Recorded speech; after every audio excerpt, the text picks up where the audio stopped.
Shall we do this, Dad? Let's do this, darling. People tell me I'm the spitting image of my mum. I've learnt to take the compliment, but as a girl, what I really wanted to hear was how much I resembled my dad. He was my hero, generous, inclusive, empathetic, and whether it was savouring gelato or admiring clouds, we shared a delight in all things beautiful. And that extended to God.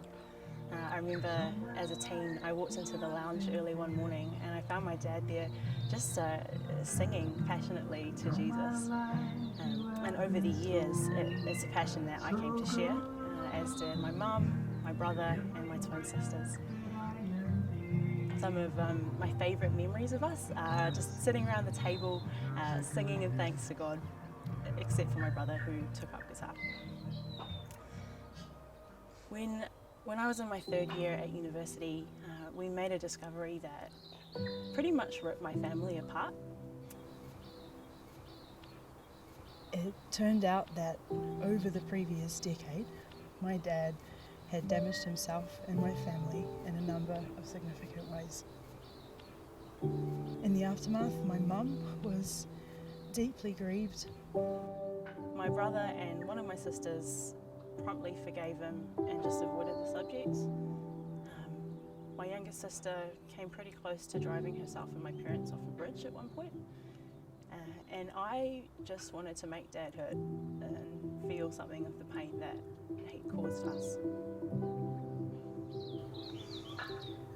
It was about that time I went to the library. I was supposed to write an essay, but what came out was a poem where I really wrestled with the conflicting pulls to punish my dad and to forgive him. Quite frankly, forgiveness was the last thing I felt like doing. My anger felt like power, and letting go, it felt emotionally impossible. But in the midst of it, I really sensed God just gently convincing me of two things. One was that I was actually being controlled by my bitterness, and it was a savage and toxic boss. The second thing, and this was harder to swallow, was that there was a way in which I was actually in the same boat as my dad.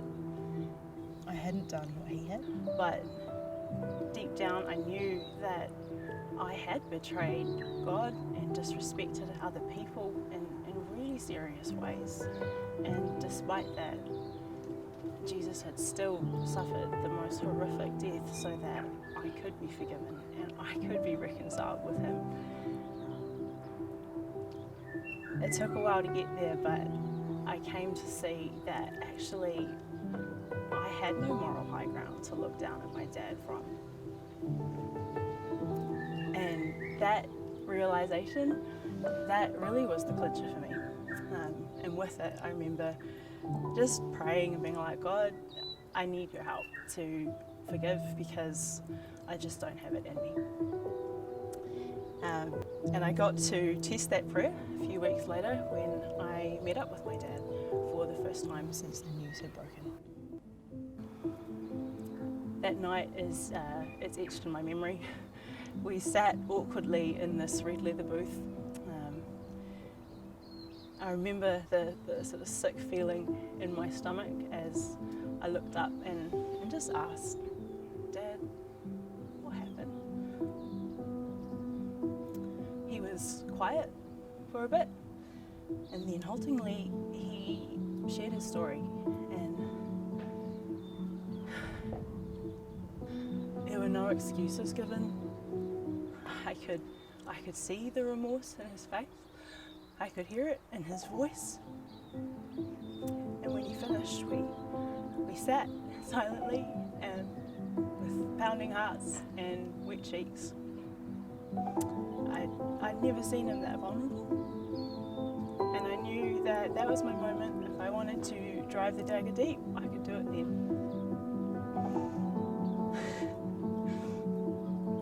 Instead, I inhaled, said, "Dad, I forgive you, and I still respect you." I hadn't planned on that, but as I did, two things happened. My dad began bawling like a baby, and I felt just this weight lift off me. I've never really experienced anything like it. But that night we were reconciled and I was free.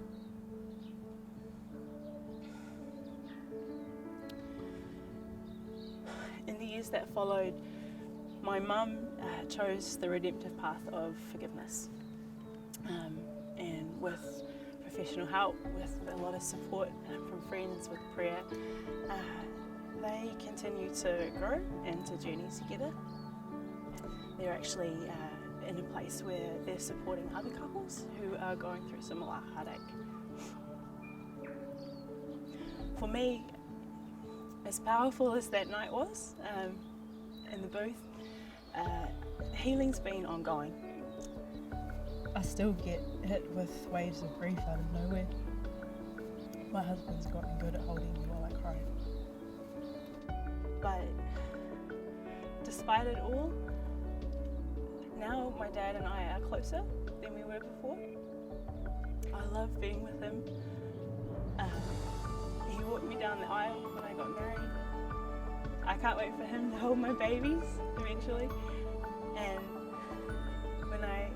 when I think of how dramatically I've healed and how deeply my family has been transformed and reconciled, it's not grief that fills me, it's gratitude.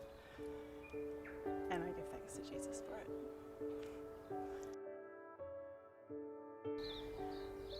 My name is Grace Mackenzie, and this is my journey of hope.